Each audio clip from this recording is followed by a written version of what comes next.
Welcome everyone. My name is Daniel Argo, and today we're going to be talking about the Universal Design of Learning, or the Universal Design for Learning, or UDL. Have you ever asked yourself, what kind of changes would you like to make in your course that would lead to large results or more impactful results? Well, applying the Universal Design for Learning, or UDL, strategies in your courses can be one of those changes.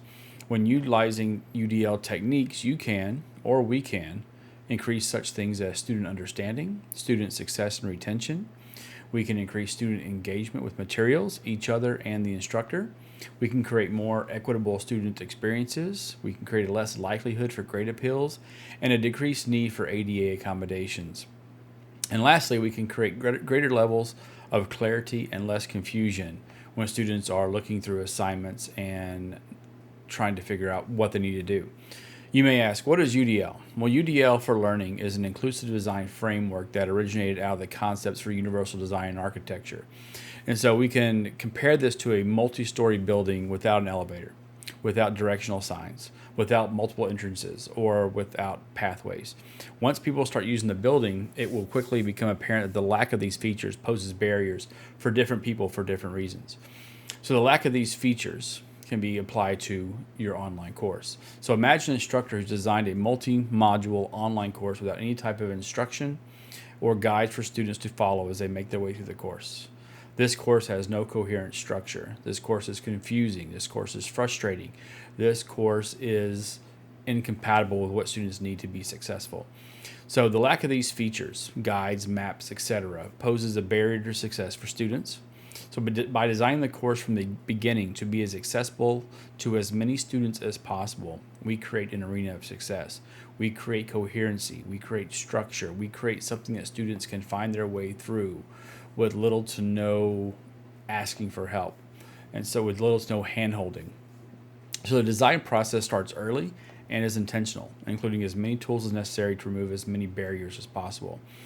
So the UDL concept applies to courses and content. We want to do as much as we can and provide students with as much as we can to allow them to be successful, to give them different styles, different types of content, not just a written PDF or not just a saved Word document, but videos and audio and text documents and graphics, anything that can help students move forward and become successful in their classrooms.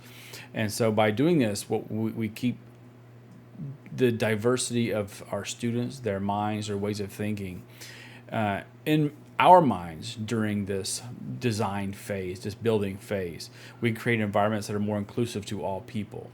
So by looking at what our students need and providing all these different avenues to approach our students in regards to their learning processes, we are opening it up to all other students as well. We're making it as easily accessible as possible.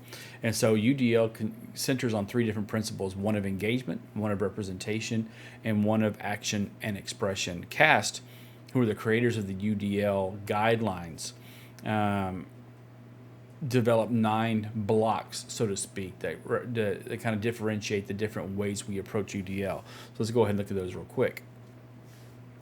So again, we have engagement, we have representation, and we have action and expression. And so these are ways in which we can look at our classrooms, look at our content, and figure out what can we do within these 3 things that will help our students become successful. How can I reach more students? How can I create a course that is easy to move through, that requires less hand-holding, so to speak? Students will always have questions, but the more that we can do to alleviate those questions, to make students feel as though they can make their way through on their own, become more successful on their own, build that confidence. So later in the semester, it's much more likely they can find the information they need. They know what to expect. They have a strong foundation within that course. And so these guidelines help us move through our assignments, move through our content building, move through our course design, and kind of give us a goal, so to speak, for us as instructors when we build our courses to reach for. We may not be 100%. Again, we can make these small changes over time, and eventually leads to big results. So UDL, or the Universal Design for Learning, is a means by which we create a course, a classroom that is accessible, easy to navigate, easy to find what students need. So hopefully we can build success and build a foundation that students feel comfortable with. They know what to expect. They know what it is expected of them in regards to what they should be looking for, what they should be doing.